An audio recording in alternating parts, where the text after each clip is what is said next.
Hey guys, it's Matt Williams from the Foundation Roundtable. Thank you very much for taking the time to stop what you're doing and join me tonight. Tonight I'm sitting here with my buddy Derek Schaap. I met Derek, last summer? Yeah, last summer, Derek. It was the Dark Angel Dart 2 class. It was 2 days of pretending to be dead, dying, and saving people's lives. Remember? Mm-hmm. Mm-hmm. Good times. Sticking fingers in holes and playing with fake blood. It's a good time. Yes, it was so fun. It was fun. I talked to Kerry for a little while today. I'm going to have him back on again. It was good talking with him. And I can't wait to have him back up here in September. Well, I'm not having him back up here, but Trek is in September at the Northern Woods training facility. So really looking forward to that. And I'm looking forward to what we've got going on tonight. We've got a lot of craziness happening right now, right? Absolutely. All of the things that people said are never going to happen are happening. We're trapped at home, can't go to work. I mean, not everyone, obviously, but most people. And I understand people are getting cabin fever, feel like the walls are closing in a little bit.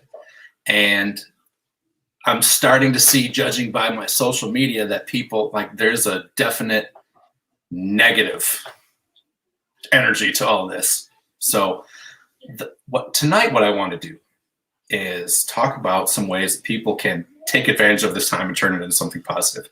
For instance, if you were completely taken off guard by this, what are some things you can do to help yourself get into a better position and situation?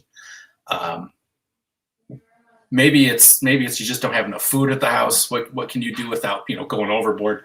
And if you've been putting off, maybe it's just exercising, taking care of your body because I just don't have enough time all the time I spend at the office. Well, you're not doing that now, right? So what are some things we can all do at home? So anyway, everybody, thank you for watching. And I'm going to let Derek say hi and introduce himself really quickly. Hi, I'm Derek Schaap. Obviously, as Matt said, we met through the Dark Angel class up north this past summer.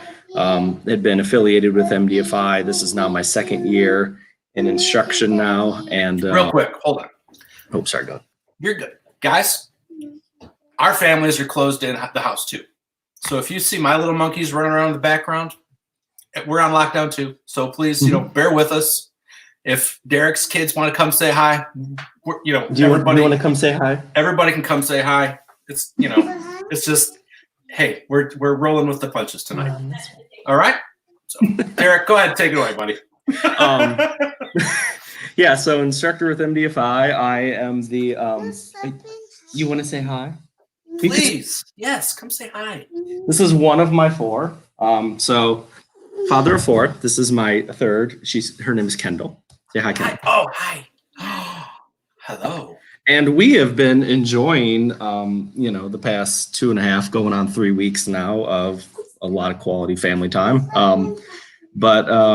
Yeah, I mean, normal day-to-day life. I'm the vice president, operations manager of a fairly large woodworking company on the west side of the state. And with that, we employ close to 35, 40 people directly in our company.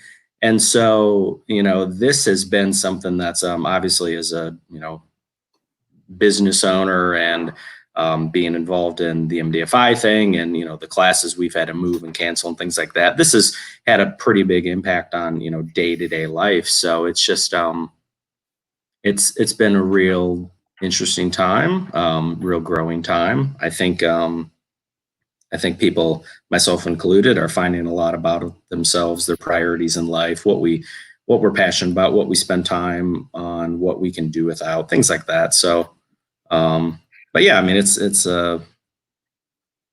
I've always been on the, I'd say for the past 10 years, kind of a little more on the preparedness side of things altogether. So, the whole the sky's falling doom and gloom stuff that I see a lot on social media places. A lot of it doesn't really, I'm like, well, you didn't listen, but I've been thinking about this stuff for years.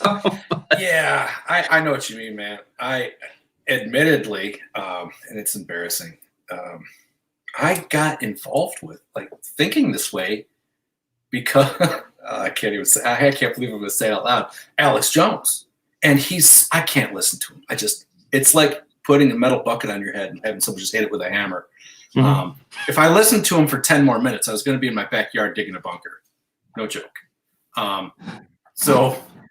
But after you get the crazy out of your head and realize the sky isn't falling, but that things are not the way that they should be, they are the way that they are, there is a responsible way that you can take steps to safeguard yourself. You don't have to call it prepping. Call it whatever the heck you want.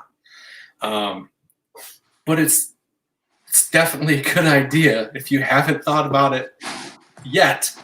Maybe start thinking about it now. If you haven't thought about it yet, I mean, you might not be paying attention to what's happening around you. Yeah, I mean, there's a lot of different ways that you can look at it. I mean, just from, common sense, smart decisions like, hey, maybe we should eat out, 7 less times a week to save some money. So we have savings in case, oh, I'm jobless for a couple weeks or things like that. I mean, Dave Ramsey is like trending now because, he's like, oh yeah, you need 6 months of savings in case of an emergency. And it's like, well, here's a pretty big emergency. And, with unemployment in Michigan now pushing, close to 20%. I mean, that's numbers we haven't seen in quite some time, at least since I've been alive. So, whether it's, your safety funds and, emergency funds, your savings, things like that, food. Hey, every time you go to the grocery store, try to pick up a can or two of non-perishable things. You don't need to go buy a, 5-person 6-month stockpile of freeze-dried food that you need to cycle in and every 10 years or something. That kind of stuff is a bit overboard, but, just, planning ahead, think about what do you use? What can you store for a reasonable amount of time? Just little things like that aren't going to cost you a ton, but those little steps, there's I don't remember who the saying comes from, but in the back of some people's minds, like you're 3 meals away from like society collapsing if people don't eat and things like that. So it's when you can plan ahead enough that you don't have to worry about those things, that's where the stress level of the sky's falling isn't going to be there because, hey, I've done as much as I can. I feel confident with myself, with my family. You don't even need to be the most switched on tactical dude who's been, training in shoot houses and urban CQB environments for 5 years to be able to deal with this. It's just, can you take care of yourself? Can you take care of your family? And, mindset, are you capable of dealing with the situation in front of you? And, if you're really short-sighted right now, this would seem like, oh man, this is really bad. We've never experienced this, but you look around the world, I mean, there's countries that deal with this kind of stuff every other week, it feels like. So. Right. I read a study, some statistics, a couple of years ago saying that if you live in this country, you are the top 1%. So when we are in this country complain about the top 1%, the rest of the world is complaining about us. So don't forget that. I mean, we take clean water. We take clean water for granted. Okay, they don't take water for granted in parts of Africa. Oh yeah, right. Yeah, I mean, I actually my high school senior trip, I spent 2 weeks in Zambia, and we went and built orphanages with little sun-baked bricks that they had. I mean, you trim your building materials with like a machete. You hack the brick to the size you need to fit it between your corner post and your window opening. So it's just, the way people live there. And the one thing that always sticks out to me, I mean, this was 15 years ago, but I'll still remember, I mean, these people, really had nothing, but they were always smiling. They were always happy. They're singing while they're working. I mean, that's just the kind of community mentality of, we're doing what we can with the situation we have, and we're going to make the best of it. And, it's definitely something we as Americans should surely be learning in this instance. Like, hey, yes, there are some areas that are really hard hit. there are people that are affected, people with conditions that, whether they can control it or not, are at risk. Yes, we need to be careful for them. We need to be doing what we can to mitigate the risk of this whole virus. But I mean, for the rest of the people, hey, just don't go out of your way to make yourself someone else. Do what you can and just try to live your life as best you can. And, again, be a good person. Don't be someone that's, you're going to look back 10, 15 years from now and be like, man, I wish I would have yelled at more people or snitched on more neighbors for having a barbecue. And, Right. Yeah. Why do you think in Zambia, given the hardships they have, why do you think that they were so happy? Well, it's kind of a loaded question. It's a big loaded question. Based on their condition, based on the group we went with, where we were at. I mean, personally, I know that their hope was in something else. It wasn't in their immediate condition. Their hope was a promise that they'd been given based on God's word, and that's where their hope was. So, for the people who, as Americans, we have a lot. We're our own idols. We focus a lot on ourselves, but when everything's stripped away, where's your desire? What are your, everything you attain to achieve in life? Is it here, or are you pushing towards something else? And, without preaching too much about it, it's, I mean, they had a hope. They worshiped God. They had Christ in their hearts. They had a better purpose than their physical circumstances that they were living for. Now, I'm not debating any of that.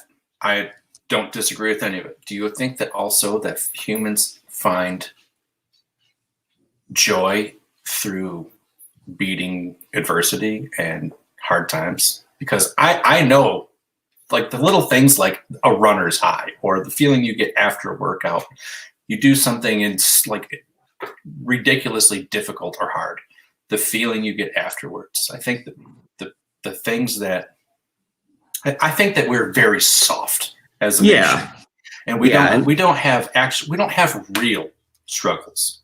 We have fake struggles. That's why we have the ability and the time to complain about the most mundane, ridiculous things. Right? Mm-hmm. So, I think, because we don't have to, we have to hustle. We got to grind for this and that, the entrepreneur slogan, if you're not hustling, 36 hours a day, you're not putting in enough effort. I mean, the people there, I mean, their hustle literally is like, hey, I need to build this so I can have a roof over my head. And if I don't do it, I'm not going to have shelter. I mean, so the adversities they overcome on a daily basis versus what we have to. And I'm not downplaying, because there are parts of our country where that is the case. But when you spend your life born into that and all is overcoming adversity just to even like live and breathe and provide for your next meal, when things are going great, I mean, how can you not be joyful about it? And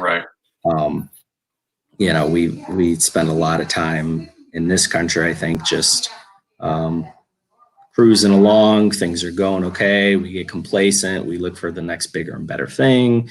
If it happens, awesome. Then we get, excited about it. If we find something we want to pursue, we got these goals, we push toward them. Yeah. But then, you get challenged by something, or someone gives you an opinion or a reaction that you don't like. And then all of a sudden it's like, the initial reactions are get defensive, get defeated, things like that. So just mindset in general. I mean, that's a huge thing. And I think anyone that has accomplished anything in life, you got to know that your mindset has to be there. You can't have the attitude that, I'm just gonna, circumstances, are they going to dictate your life, or are you going to rise above that and make the best out of it? So, Well, so what can we do now? We're all locked up in our homes. We're not going to movies. We're not going to sit in restaurants. People aren't going to bars. You can't go on a date, whatever the situation is. not much is happening. I mean, there are a lot of outdoor activities that have been stripped away. At least in Michigan, I can't speak to, a lot of the country. I just know what's happening here, and I have a hard time wanting to keep up with that, to be honest with you. So what are you doing that's helping? What are some ideas that you have to help people that might feel like the walls are closing in?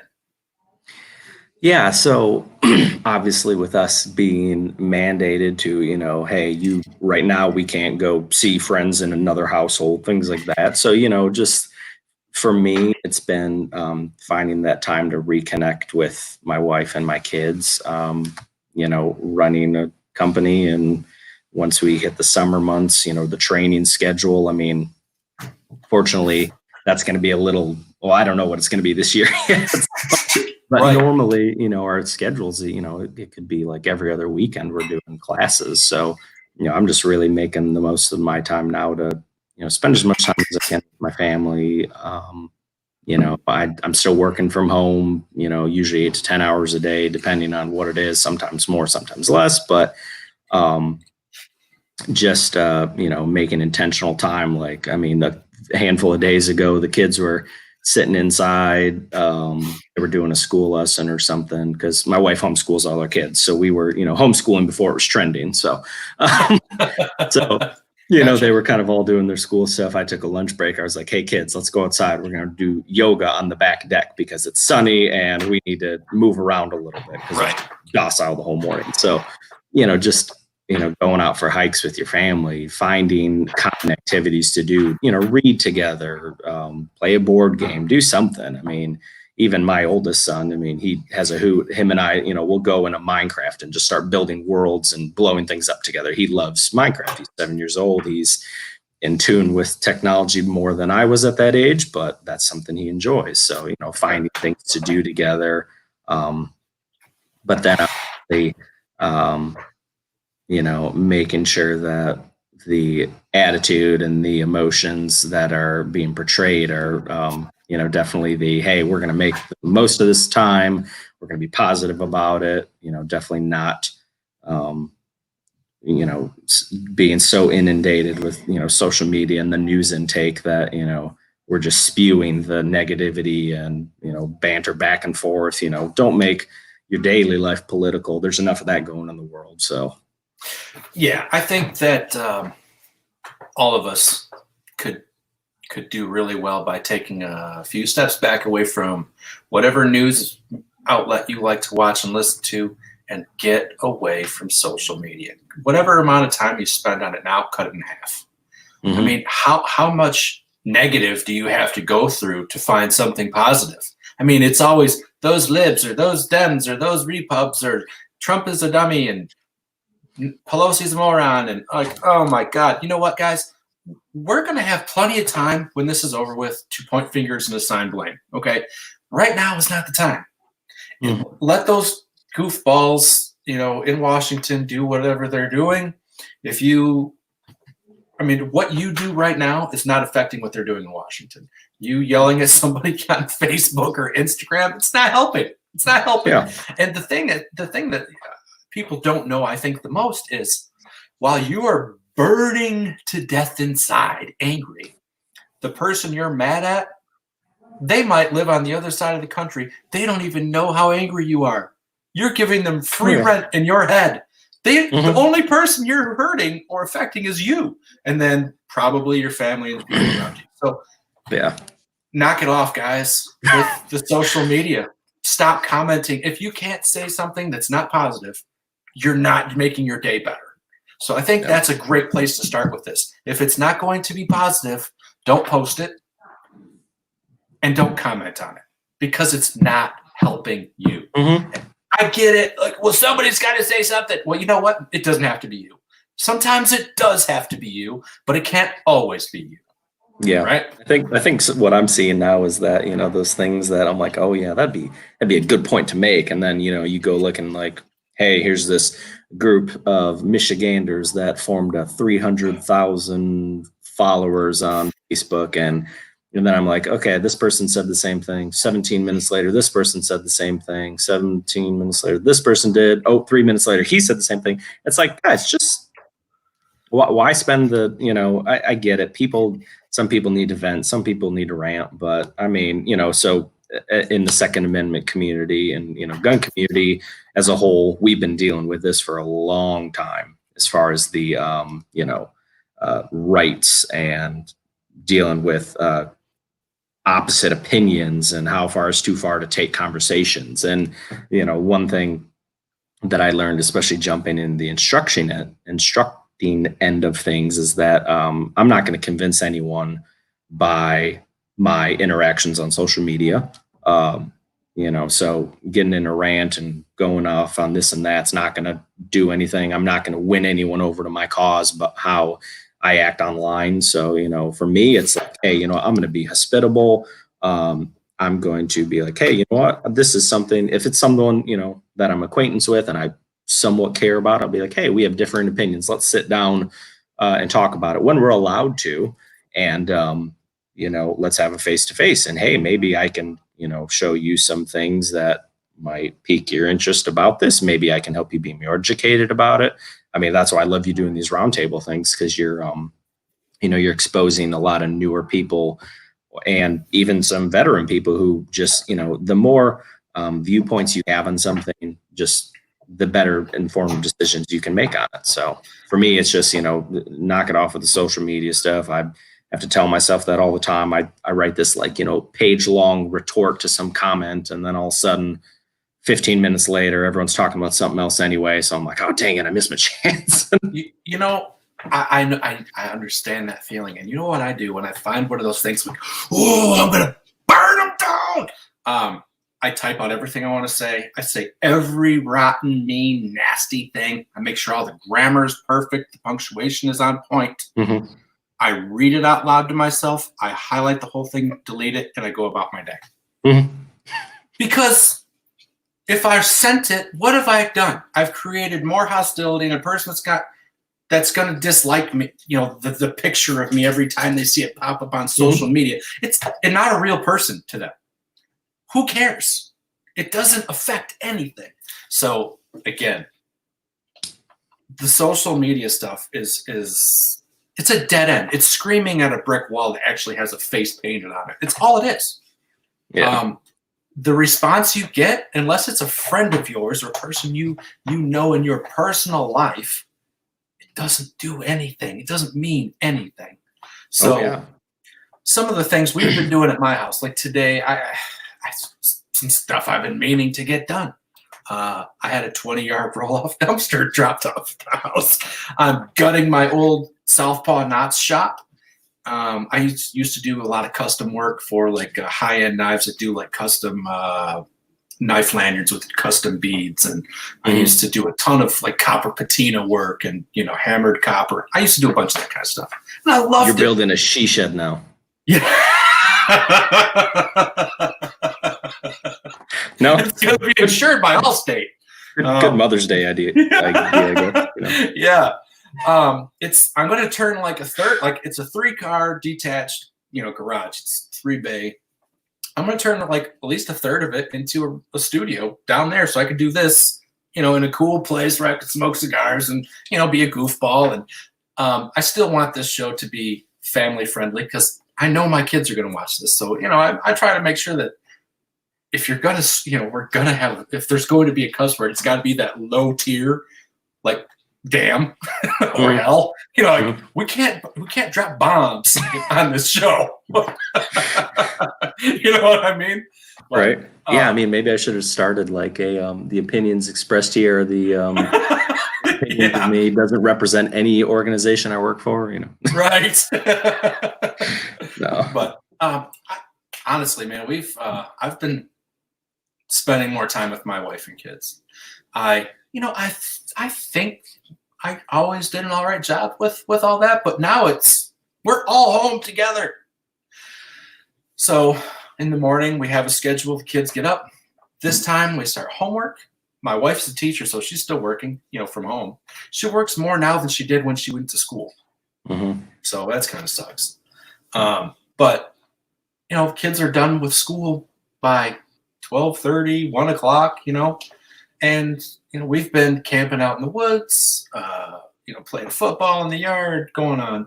So you are, I should have told everybody this. You are the last black patch alpha wolf that was, designated by Freddie Osuna from Greenside Training. So Andrew took my oldest boy, he took the class the year before you. Mm-hmm. So we've been, all of us going on walks in the woods, and what do you see? And I send them out ahead of me, and then I go track them. I sneak up on them and scare the crap out of them.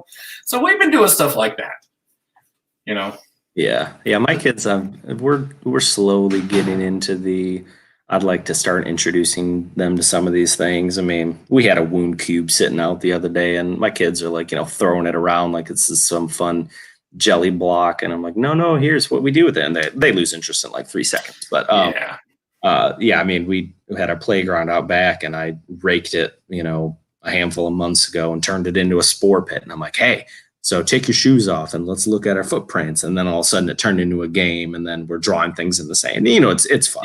Yeah. Whatever keeps their attention, man. Yeah. Anytime spending time with your kids, they remember that, Mm-hmm. They're never going to remember their best day of TV, right? They're always going to remember time spent with mom and dad. So, and then again, anytime kids can be outside in the sand, the mud, the dirt, the trees, the leaves, get them out in it. It's good for them. Let them get dirty. Yeah, I'll pick up a few diseases that they'll grow immune to later on. Yeah. I mean, the worst thing we have around here is poison ivy, and we all get covered in it every year. We're like, poison ivy, good to go. On the last heavy rain we had, our kids were out front, and the standing water in our neck of the woods has just been like, our water table's up like 3 feet or something over the past 2 years. So, I see them like knee deep in this just mucky, soupy thing, and I'm like, okay, well, we'll just rinse you off when we're done. But they're just having a ride. They're splashing. They're playing it. I'm like, hey, try not to drink it. Try not to. If you get a lid in your mouth, oh well. But yeah, I mean, we're kind of just letting them live and letting them be wild and crazy, because we're likely not going to have these many opportunities to be just able to be like, we're mandated to, hey, take a break, be at home, stay home. That's what we have to do. So the outdoor thing is huge. I mean, I take bike rides with our kids, and we go out trekking through the woods. And fortunately, where we're at in West Olive is all agriculture around us. Our house is on a 12+ acres, so we can just go out and explore as much as we want. Every time it rains, we'll go out on the trails and look for different coyote tracks and deer tracks and say, hey, where'd they come from? How old do we think these are? Where are they going to? Are they inside our little playground fence? We'll go look for sign animals and things like that. So, Very cool. Getting the, exposure to that stuff. I mean, I'd like to try to get them, brought up. And, I grew up playing in the woods. We were, I had BB guns before I can't even remember how to do math probably. But, my memories growing up is building forts in the woods, going small game hunting, going around, just being a boy, hanging outside. So that kind of stuff is something I wanted to do for my kids, and we're pushing that way. And, having the kids home, even on normal days, is obviously a good opportunity, because, I can get home during the summer, disconnect from work, get home. We can go out, explore for a few hours at night, because, the sun around us in the middle of the summer will set 9, 10 o'clock sometimes. So we'll go spend our time outside and just hanging out and doing whatever we want, make bonfires. Yeah, we had our first bonfire like a month ago, I think, and it was still like 37 degrees, but it was sunny, and we're like, we're going to do s'mores. We're going to have a campfire. This is going to be great. We did the same thing, man. As soon as things dried out enough to where it wasn't like going to be a complete smoke cloud across the entire county, we did the same thing. Oh yeah. And it was awesome. I mean, I think it was the day that the governor was like, total lockdown, no fires. No, like, I didn't know. We've been outside all day. I didn't look at social media, read any of the news or anything. I mean, I put a ring of rocks around it, so technically it was a pit. So yeah. Oh, we didn't do that. We're in the woods. We had a campfire. We slept in an open face camp. It was awesome. We had a great time. I think this right now is a good opportunity for parents to, especially if you're at home, stop letting the TV, the iPad, the video game system, stop letting that be their babysitter. Right. This is a good time. If you screwed up this whole time and you know it deep down inside, and if you do, I mean, if you have screwed up this whole time, you're somebody that knows it. And you know it by the way your kids act. Mm-hmm. Now is a good time to start gaining some of that ground back. Get off your phone. Spend some time with them. Talk to them. Ask them mm-hmm. about themselves. Ask them about what they think about. What do they aspire to do or to be? Do your kids even have books? Like, what book have you been reading lately? What were you? Are you still doing schoolwork at home? You're supposed to be. What are you learning? Help them with their schoolwork. Other than math, I know the way they're teaching math now is like, it's like putting chopsticks through both sides of your head. It's ridiculous. I don't know what to do. So I have to learn math like right now too. It's, but you know, get engaged with your kids if you can. And now is also a good time to right some wrongs if you have any with your spouse, mm-hmm. Because you're not getting very far away from each other. Oh yeah. So like I said earlier, like I'm working on some things I know for sure my wife would have liked me to have done 2 years ago, 3 years ago. Like, hey, there's no reason to remind me every 6 months about that project. Eventually I'll get to it. I didn't forget. Okay. Yeah. But yeah, we're there's fortunately only been a handful of those little things that have popped up. Yeah, I mean, as a family, it's been great because we're like, I was outside with our oldest a handful of days ago, and I'm like, "Hey, Caden, what are you doing?" He's just sitting up staring at the sky and the trees. Just it's a nice blue day, warmish out, and he's like, "Dad, this real life stuff's a lot better than the made up stuff." And he's like, I'm like, "Oh, this is the boy that was like begging me, hey, can we go back inside and play because it's cold?" And he's like, "This is kind of nice. I like the real world." I'm like, "Yeah, it's fine." It's fine. But yeah, I mean, yes. he's one of those kids that, you know, he's very passionate about the things he likes, and once he finds something that piques his interest, he'll like, you know, boom, he's at it. Let's learn everything about it. Oh yeah, I understand that. You know, yeah. he's well, a lot of kids are that way. Yeah. Like I have a half track mind. When we do technology now, it's like, you know, we're trying to make it learning about stuff, you know, so, you know, Disney Plus has all these animal series now. So we're like, you know, the kids before they go to bed, we like watched dolphins the other day and had monkeys, and they just love it. And, you know, we're learning some stuff too. But yeah, I mean, even my wife and I was like, "Hey, hon, I keep seeing these ads for masterclass all the time. Do you want to learn how to do some fancy cooking or this and that and the other?" So, right. Hey, maybe I'll find some time to do some stuff like that. I mean, I've got a reloading set in my garage that has been sitting there for like 3.5 months that my uncle gave me. Still haven't unboxed it. I'm like, maybe I should start just tinkering with that and load some ammo. I'm like, I don't know, maybe. 5 years I've had a Dillon press in a box in my basement. I'm just too much of a chicken. I don't know what I'm doing. I know I'm going to blow myself up. I know it. And I don't have none of my friends can come over and teach me now. So I'm not doing it until someone comes over. I'll have to do a video or something. Yeah. I can't do it. Like, all right, we're going to make our first 9mm round. All right, we're going to chamber it. Hold on, let me get me how to shoot first. Okay, good. Right. I'm going to shoot this around a corner, a brick wall. Yes. With my right hand, because I put it in a vise, pull a string, and let's see if it goes off. Awesome. See? Yes. Now you're thinking. Now you are thinking. Oh. Some other things that I've been thinking about for folks. Okay, so all right, guys, when I met Derek, one of the things that we had to do, we had to carry our partner, like pick him up, kind of drag him backwards out of a harm's way thing after putting on a tourniquet.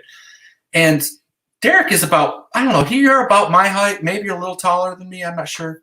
You're definitely 6 footish. Okay, yeah, you're taller than me. I'm like 5'9 3/4. I'm 5'9". He's definitely weighs less than me, but he grabbed me and I was like, holy crap, he is surprisingly strong. So exercise, like I've about a year ago, I fell off hard. I fell off the bandwagon hard, man. Actually, probably a year and a half ago. But what are some things that people like? We don't need to be bench pressing 300 pounds. We don't need to be, deadlifting 500, squatting like none of that crap, right? What are some things that bro? Yeah, bro. Swear to the gym. I'll figure it out. What are some things people should? I mean, you don't have to have exercise equipment. I mean, maybe you order a kettlebell and you have a pull-up bar that one of those ones you can put on the door frame. Yeah. I mean, everything else you can do body weight exercises, right? Oh yeah, I mean, with the kids, shoot, get out and introduce them to suicides and wind sprints just for fun and make it a game. I mean, oh man, I did that with the kids the other day, and I'm sucking wind after 3 back and forth. I'm like, okay, I need to work on my cardio again. Body weight stuff. Everyone and their brother now who's a fitness person is putting free online resources out. So here's a 30-minute home workout. If you get bored of traditional workouts, hey, they're doing hip hop workouts. If you want to do, they're probably metal workouts right now for those who are. My hair is almost long enough to headbang. Yes, it's exactly. There, bro. But, and things like, just resistance bands, easy weights. I mean, a couple of years ago, I bought a bunch of sandbags. Mm-hmm. So I got 45-pound kettlebag sandbags and then 100-pound just body bag size things. And so we actually drag those out to the range all the time during the summer months, and we'll do fitness range workouts. So we're doing reps of, whatever, whether it's, trying to, deadlifts with a bag as much as you can, overhead presses, curls, whatever, you name the exercise, we're doing that. We're trying our shooting, we're elevating our heart rate, we're getting our muscles worked out, we're, trying to stress ourselves in a safe, controlled environment. And that's something I've been doing for a couple of years now during the summer. And it's, hey, I actually get my workout in, I shoot about 100 rounds, make it a fun time, do a little competition if we want, and then, induce the probably closest thing I would ever have to real stress-induced shooting, other than, shoot houses and things like that. But I mean, the fitness thing, if you're sitting on the couch and saying, woe is me, this is, there's no excuse for people to not get up and get out and active unless they're physically not able to get out and get active then. Right. But I mean, that's something that I'm like, hey, you know what? 5 hours into work, I've been sitting around, let's go out, go run for a mile, do something. I mean, and if you can't run a mile, walk it. Yeah. I mean, a couple of years ago, my dad passed away, and it was, real quick, sudden, we didn't know, whatever. I took fitness, and I still do take it seriously. I just, I have not dedicated myself the way I know I should. But fitness and, eating right, I took that very seriously. So I started a Facebook, small group, and it was, we're all just keeping each other accountable for diet and exercise. And I'm telling you what, my first challenge with everybody was do 100 push-ups a day, every other day. And dude, I'm telling you what, if you haven't done push-ups in 6 months or a year, let me tell you, that first 20 feels like you're pushing down the earth. So if you can get past the first 5, or all you can do is 10, just do that. And do it 5 different times throughout the day and work your way up. And then once you're like, well, I'm doing my 100 a day, you don't even have to do more than 100 a day. Make it a game with yourself. Well, how fast can I do the first 20? How fast, how many sets will it take me to do 100? My son and I were timing. It's like, well, Dad, how many push-ups can you do in a minute? I never got 60. I got 53 or something. And I was like, well, that's pretty good for a gentleman of leisure. That was about as good as I got. But I mean, you don't have to be doing 1,000 or 500 every other day. Just something to keep your body strong, keep your lungs strong. Yeah. And, obviously having people to be accountable with, that's a huge thing because, they motivate you, they keep you going. Just trying to figure out a program that works for you. I mean, body weight stuff, focus on your legs and core and lower back, upper back, whatever you want to focus on. But, just try to get yourself to the best flexible fit shape you can be. My job over the years has shifted a lot to just desk work. And I can tell, if I'm not in the, thinking about posture 24, I'm finding myself slouching here. So I'm like, oh yeah, I got to sit up, straighten my back out. Things like that, there's a lot of people who have desk jobs, hey, if you're not taking this time to fix your crap now, you're going to regret it later on. So just, use that time, find something that works for you. I mean, there's so many awesome resources for anyone on social media that you can just find something. Hey, 15 minutes a day. This is what I want to do. Here's my goals. You don't have to be so far as like tracking your macros and, I got to eat 17 small meals a day and I'll just walk around with bars in my pocket. Do what makes sense, do what you can do. Don't be defeated if you don't hit your goals, but at the same time, find something and do something because, you're going to thank yourself later on in life if you take care of yourself now. That's one thing I think is a bit difficult and having to deal with people who, let themselves go for so long that, when you get to the point where you have to have like severe procedures to fix something you could have fixed earlier, I don't think anyone will say, oh yeah, I'm glad I lived my life the way I did there. Yeah. Let myself get to that point. It's like, try to do what you can to help your future self. Because right now, if college self looked at me now, he'd be like, what did you do to me? Why did we do all that work back then to look like you now? I got a great beard. That's about it. So, but well, yeah, that's true. It's fantastic. Plan for the future. You gotta, I think, with the fitness, your interactions with your family. This kind of brings it all full circle. How are you going to plan for the future in this time?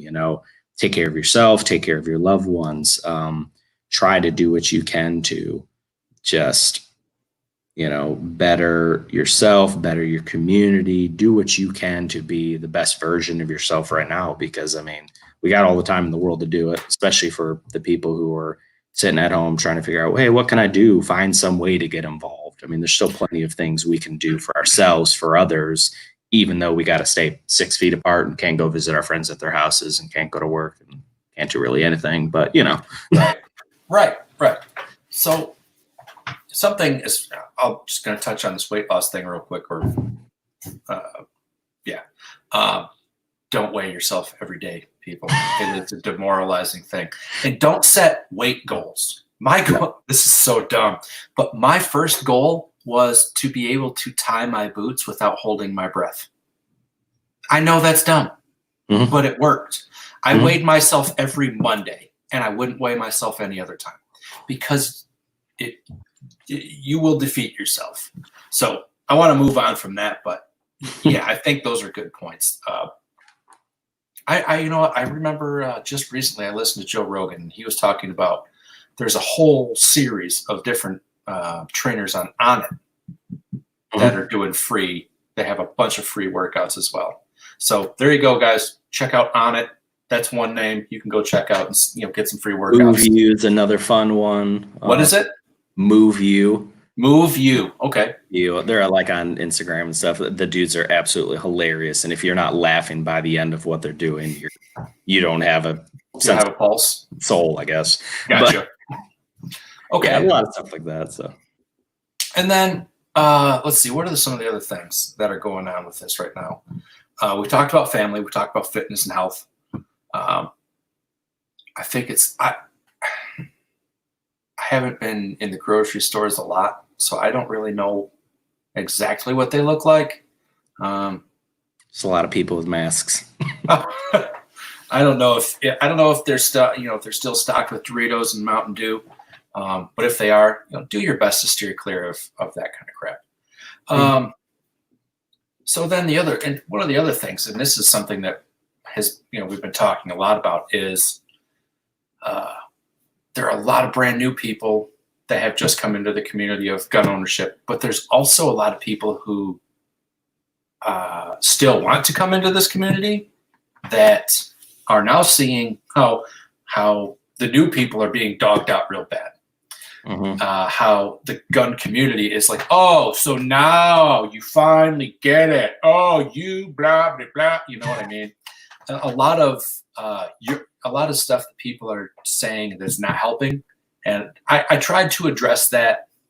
I made a point to address it last night, in the nicest way I could on a short video. But something I do want to say about this, because this is going to turn out to be an hour and 15-minute video, and I know everybody's not going to watch to the end, and most people won't hear me say this, and I can get it off my chest. Listen, if you're somebody who is being a real jerk to the new people that are coming into this community, or if you're somebody who doesn't want to help, you're not on my team. You're not a part of this community. You're just someone who owns a gun. Get on board. Help out. You're not doing anything for everyone else. Just because you've always been doing this, or this is like old hat to you. When's the last time you were in a class, buddy or lady? What are you doing to make this better for everyone? If you're not doing something to help, you don't have any right to be opening your mouth. You don't have any right to hit enter or post or click that thing. You don't have any right. None. So I don't know what you're doing. Yeah. The best thing we can do is help everybody. Forget be cool to everyone. You don't even have to like people. You don't. But you can still be helpful. Still be helpful. Like I said this in one of my other videos. It doesn't matter if it's your first gun or your 50th gun. You can still learn something. Maybe you're new to shotguns and that's your first one. There's definitely dudes out there and chicks out there that they've been running shotguns their whole lives and they know how to run them. Go get a lesson. Handguns, wheel guns, revolvers for you folks that are new. A revolver is a wheel gun. Fun term for it. Right? It's just, I don't care what kind of gun you buy. I do care what kind of gun you buy. I care what brand you buy. But I'm not going to judge you for it. If you end up with something that's... As long as it's a Glock, yes. If you end up with something that oh man, I wish you... Please talk to someone in the community that knows what they're doing, and get some educated advice. Yeah. The guy at the gun store, the girl at the gun store, just because they work there doesn't mean they know what they're talking about. Just because he or she is retired military or law enforcement does not mean they know what they're talking about. If they're not keeping up on their education, they might not know. Yeah. So talk to people who are still learning, who are continuously learning. Yeah, it's pretty cool. I've run into a couple people that have been mutual friends with people in our area, and a couple of the conversations actually started off like, "Hey, who's got a home gym?" And this is before things were closed, but we couldn't not socialize. Like, "Hey, yeah, come on over," and then find out they're into guns and getting their first hand, this and that. And I'm like, "Hey, let's make this a thing. Once we can actually congregate together, let's go learn how to shoot these things, and let's become proficient with it." I mean, I think people more and more are realizing that they are responsible for taking care of themselves, their families. Someone may not be there in time to save them every time something bad happens or goes bump in the night. So they just, it's cool to see the influx of new people into the firearms community. It's cool to see people taking responsibility for themselves and taking that step to, try to be an asset to themselves and their family. So, I mean, as much as we can, and for as much patience as we have to deal with, the questions, and sometimes you feel like, hey, maybe I should just have like these 10 responses already copied on document so I can just control paste and address all these things because I say it so many times. But, at least, if it's a new person asking these same questions, it's something that people need to know. And hopefully, we can steer them in a positive and right direction and, start them on their journey to be responsible people. So, right. When I started doing this, it was never my intention to record a video about how to load cartridges into a magazine. You made it look so good though. So, oh, thanks, buddy. But I mean, that's the clientele I deal with, the new people. You guys, okay, some of you watch. We did the CPL days. We did the CPL. Oh, I know you did. I forgot to tell people you're one of the Thundercats. You just weren't there that night. Trek and the Thundercats, the second show we did. Well, Derek is the third. I'm the behind the scenes one, that they run and they're just the beautiful faces. They're Lino and the one chick, and I'm the spiky dude. Oh, so exactly. Panthro. Yeah, Tim is definitely the cheetah chick, right? Yeah. I love you, Tim. we haven't figured out who Smurf is, but whatever. Right. But what do you think the long-lasting effects of this will be? Are we all gonna go back to our lives and everything's just like this never happened? Are we going to see changes in the way we congregate? Are we going to see changes are there going to be more people working from home? Are we going to see changes in public schooling? Are we going to see changes in how we now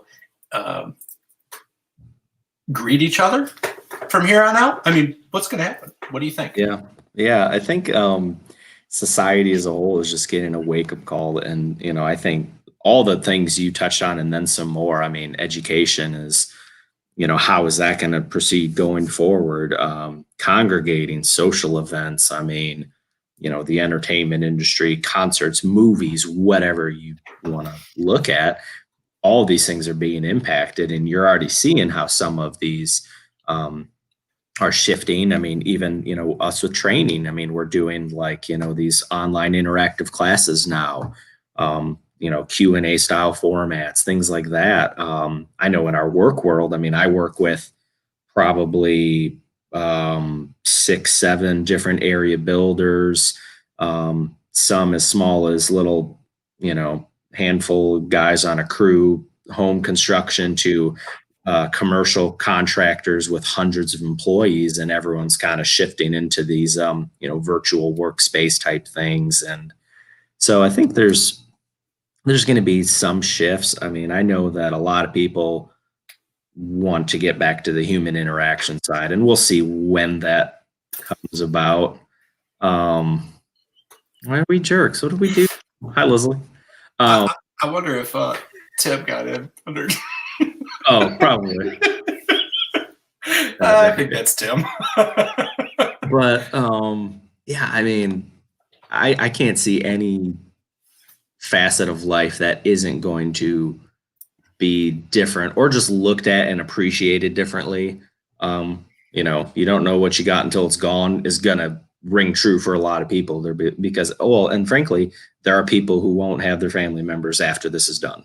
So there's a life is going to be drastically different. Some people might not be affected by it, but the way we do things is going to be different, and how we adjust and how we overcome these different challenges. It's going to be interesting to see how people deal with it. I mean, Americans are pretty creative people when it comes to making up things in a dire need. I mean, turning car parts into ventilators is pretty cool. And when dudes can chicken scratch that in 10 minutes and be like, hey, let's engineer something. There are very creative people in this world. So I think we'll see a lot of different stuff come up. Some businesses obviously have to go face to face, and that's never going to change. But I don't know. I'm still waiting until they do like curbside cocktail service in Michigan. I'm waiting on that one, but we'll see. You know what? I can't get this Hot stupid Tim and thing off Brandon. the screen now. There we go. It's a big party. Yes. Leslie, Tim, and Brandon. Yeah. Oh, it's Tuesday, right? Tim and Brandon Tuesday. Yep, Tim Tuesday. What's up, guys? I'm glad you're watching. Hi, friend. If you have questions, gentlemen, please feel free to ask them, or if you have a comment, I'll put it up on the screen. I agree with you, though. I think there are going to be a lot of things that change. I hug all of my friends. I just do. And my friends that don't like hugs get two. So that's not changing. I mean, too bad. Tim likes hugs, but I won't hug him. But it's kind of hard for us sometimes because when we have too many beards combined, I know. If you remember Dexter's Lab as a kid, when Dexter and his muscular alter ego combine and they join beards, that's the risk we have. So we don't want to, get our beards too close, or we'll create some. No, we don't need that power or something. I don't know. Right. Yep. We open a portal in time. No. Oh shoot. Yeah, I think what I've noticed. Not a lot of hunters being made fun of these days. No, you savage hunters. No, all the fishermen are angry. Oh, so angry. Yeah. So angry. I mean, it'll be interesting. Beards together is like collecting the Infinity Stones. Yeah. That's Grant Phelan. Grant was in class with us. Yeah.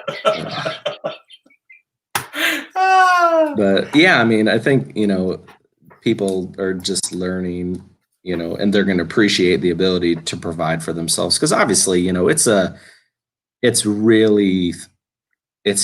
stressful thing to be told you are not going to be able to provide for your family. And I know the people we work with, especially, I mean, that's hard for them to say, all right, we know work is there. We know we could be doing this safely, but we're going to do this and you're going to have to take leave and you're going to just kind of hang out and rely on the government to give you your next paycheck. I mean, that's like really unnerving to know you're physically capable of doing something you want to provide for your family and you're being told not to. So we're going to see some, I think, a lot different mindsets in how